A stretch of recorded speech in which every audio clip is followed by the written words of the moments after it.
ఈ ఏడాదిన్నర సుమారు 2 ఏళ్ళు కావస్తున్నది కదా! రేవంత్ రెడ్డి పరిపాలనలో తన మార్పు చూయించిండు అని అనిపిస్తున్నదా? ప్రజలకంటే తన ముద్ర ఒకటి ఉంది అనే ఒక అభిప్రాయం కలిగించగలిగిందా? పరిపాలనలో ఎలా ఉన్నా రాజకీయాల్లో అయితే తన ముద్ర చూపిస్తున్నాడు. అంటే ఏదో తేలిగ్గా అయిపోతుంది పెద్ద లెక్క పెట్టే మీరు మనం చాలాసార్లు మనం పెద్ద పరిశోధనలు చేయకుండా ఫ్యాక్ట్సే మనకు చెప్తుంటాయి. ఈ ప్రభుత్వం 2 నెలల కంటే ఉండదు, 4 నెలల కంటే ఉండదు అన్న ప్రకటన. 6 నెలలు, ఏడాది గొప్ప అన్నారు కదా. ఇప్పుడు ఏడాది అయితే దాటిపోయింది కదా. ఈ లోపల ఆయన హైడ్రాలు పెట్టాడు, అవార్డులు 10 ఏళ్లకు ఇవ్వని అవార్డులు ఇచ్చాడు. సో కొన్ని పనులు చేశాడు కదా. సో కాంగ్రెస్ ప్రభుత్వానికి ఠికానానే లేదు, ఇదేదో నిలబడేది కాదు, ఉఫ్ అంటే ఎగిరిపోతుంది అనుకున్న ఆలోచనలు అయితే సరికాదు. వాళ్ళకున్న రాజకీయం ఏదో వాళ్ళకు ఉంది, పునాది ఉంది.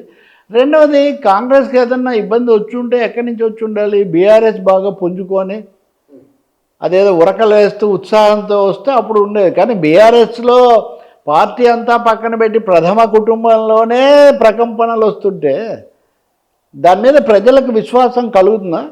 రాజకీయంగా పెద్ద పెద్ద మాటలు ఏమైనా భాషలో మనం మాట్లాడవచ్చు, ఆ విన్యాసాలు ఇవన్నీ కూడా మనం చేయొచ్చు. కాబట్టి బీఆర్ఎస్ పార్టీ ఓ 3 విషయాల్లో, ఒకటి రాజకీయ స్పష్టత. కవితకే డౌట్ ఉంది మా పార్టీ బీజేపీతో కలుస్తుందేమో అని బహిరంగ డియర్ డాడీ అని ఆమె లేఖ రాసేశారు. ఇప్పటివరకు సమాధానం వచ్చిందా? ఇప్పటి వరకు కవిత ప్రశ్నకు సమాధానం వచ్చిందా? రాలేదు. కవిత విమర్శించారా? పోనీ వాళ్ళ నాన్న కలుపుతానన్నారని కవిత ఏమైనా ఈ కాలంలో బీజేపీని విమర్శిస్తూ గట్టి పనులు ఏమన్నా చేశారా? ఒక ధర్నా ఏమైనా చేశారా? లేదు. సో వాళ్ళ నాన్నకు నోటీసులు లేదా వాళ్ళకు కొన్ని బీఆర్ఎస్ ప్రభుత్వానికి సంబంధించినవి తప్ప ఆమె కూడా ఏం చేయలేదు. కాబట్టి బీఆర్ఎస్ పార్టీకి రాజకీయ స్పష్టత లేదు. ఇప్పుడు ఇందాక మనం అనుకున్నది కూడా, ఈటెల రాజేందరు ఇంత పెద్ద సమస్య దొరికితే మరి ఆయన కూడా మేము మంత్రివర్గంలో నిర్ణయించామని ఆయన చెప్తున్నారు కదా.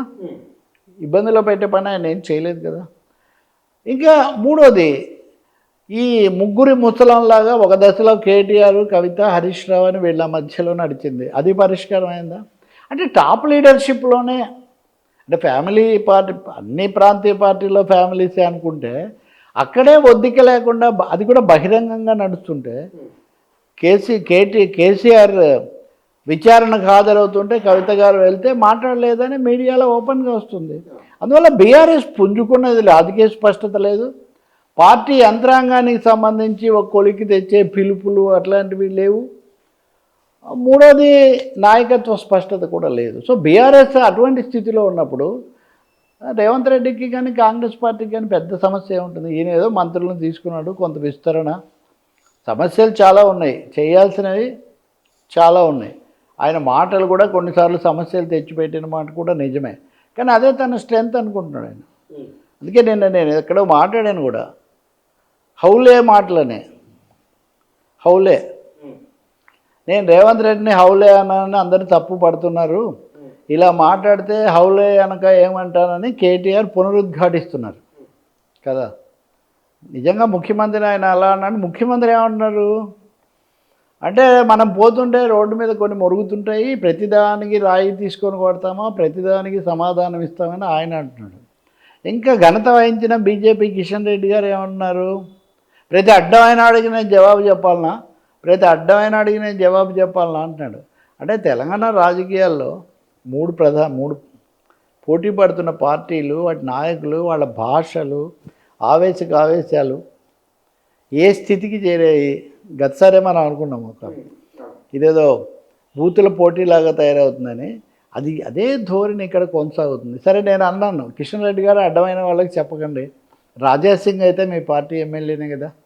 ఏంటి ఆయన డైరెక్ట్ నేను మరి వారంత గొప్ప నాయకులు కాదని. అడ్డమైన వాళ్ళకి చెప్పకండి, రాజా సింగ్కి చెప్పండి. రాజా సింగ్ చాలా ప్రశ్నలు వేస్తున్నాడు, చాలా ఓపెన్గా మాట్లాడుతున్నాడు, సందేహిస్తున్నాడు. మా వాళ్ళు చేతులు కలిపారు, కుమ్మక్కయ్యారు అంటున్నాడు. ఆయనేమో నేను ఈ స్కూల్లో చదివాను అంటున్నాడు, మీ వాడేమో చేతులు కలిపారు అంటున్నాడు. వాళ్ళేమో మీరిద్దరు కలిశారంటే కాదు, మీరిద్దరు కలిశారంటున్నారు.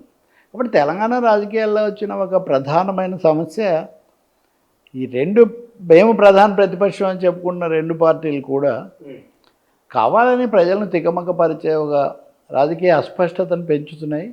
వాటి మధ్య ఐక్యత కూడా లేదు, అంటే వాటి లోపల అంతర్గత ఐక్యత లేదు. ఈటెల రాజేందర్, కిషన్ రెడ్డి, రఘునందన్, బండి సంజయ్, ఇదిగో రాజా సింగ్, ఇలా తీసుకుంటే ఈ జాబితాలో ఐక్యత లేదు. అక్కడ వాళ్ళ కల్వకుంట్ల పరివారంలో అక్కడ ఐక్యత లేదు. ఈ అనైక్యత అంతా ఎందుకు వచ్చిందంటే అయోమయం నుంచి వచ్చింది. ఇప్పుడు తెలంగాణ రాజకీయాలు అయోమయంలో ఉన్నాయి. ఖచ్చితంగా ఉన్నాయి. కానీ ఇక్కడ సార్ కవిత ప్రస్తావన వచ్చింది కాబట్టి, కవిత చాలామంది అంటున్నారు మరో షర్మిల అవుతుందని. పోలిక వస్తుంది కదా, పోలిక ఇది సమంజసమేనా సార్? పోలిక అంటే ఇద్దరు ముఖ్యమంత్రుల కుమార్తెలు, అంటే మాజీ ముఖ్యమంత్రులు అనుకోండి, ఇప్పుడు ఇద్దరు అమ్మాయిలు, ఇద్దరు రాజకీయంగా చూడగలిగిన వాళ్ళు, అంతవరకు పోలిక ఉంది. కానీ తెలంగాణ ఆంధ్రప్రదేశ్ పరిస్థితులు కానీ, కేసీఆర్ ఆయన కుమార్తెగా కవిత యొక్క పరిస్థితి, జగన్ చెల్లెలుగా ఇప్పుడు రాజశేఖర రెడ్డి గారు లేరు కాబట్టి, షర్మిల వాళ్ళ తగద వాళ్ళ వివాదాలు, వీటి మధ్య అసలు ఏమీ పోలిక లేదు.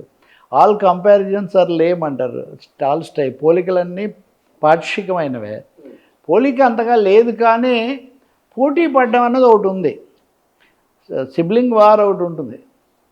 ఎంతసేపు అన్నైనా మేము చేసిందంతా ఎక్కడికి పోయింది అనేది ఒకటి, ఇది సైకాలజీలో కూడా ఉంటుంది. Why first borns rule the world and second borns want to challenges it అని. ఎందుకు ఛాలెంజ్ చేస్తారని. సో ఇక్కడ కవితకు రాజకీయ స్పష్టత ఉందా?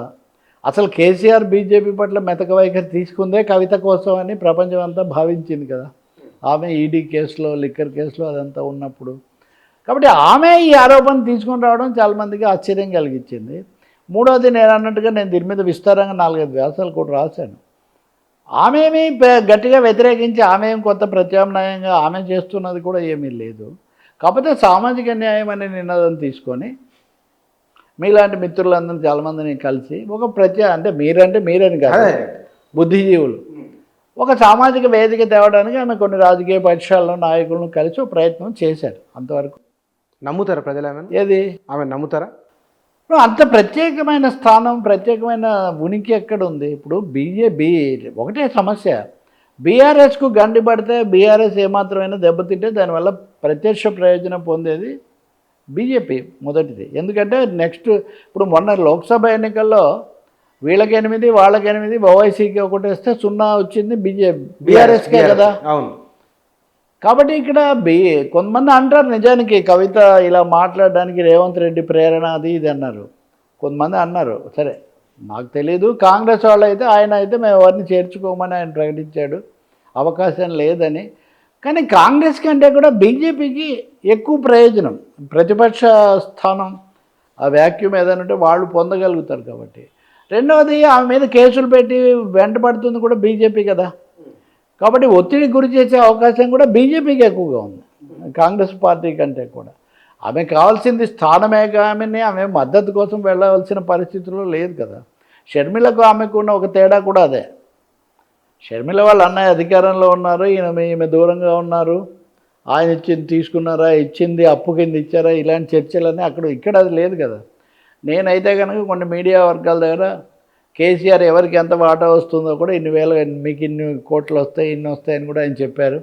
దాని మీద కూడా చర్చ నడుస్తుందని కూడా చెప్తూ ఉన్నారు. కాబట్టి అల్టిమేట్గా కవిత పెద్దగా ఎవరిని కన్విన్స్ చేసి తన వైపు తిప్పుకోగలిగిన పరిస్థితి ఇక్కడ ఇంకా లేదు. ఆమె ఆ రాజకీయమైన స్పష్టత ఆమెకు లేదు. ఆమె పార్టీ పెట్టేంత పరిస్థితి ఉండకపోవచ్చు కూడా. అందుకనే ఆమె రెండో రోజు డే 1 నుంచి కేసీఆర్ జిందాబాద్ అనే నినాదం తీసుకున్నారు. కేసీఆర్ను విచారణకు పిలవద్దు, అలాగే కేటీఆర్ను మీరు విచారణకు పిలుస్తారా అని ఆమె తీరా చూస్తే ఆమె మొదట తెచ్చిన లేఖ మాటలకు తర్వాత ఆమె అనుసరించిన పద్ధతులకు ఏం పోలిక లేదు. వాళ్ళిద్దరూ వెళ్ళి విచారణకు వెళ్ళారు. ఇప్పుడు కేసీఆర్ కేటీఆర్ విచారణకు వెళ్ళి వస్తుంటే మీరేమో వాళ్ళని పిలుస్తారా అని మీరు ఆగ్రహం వ్యక్తం చేస్తున్నారు.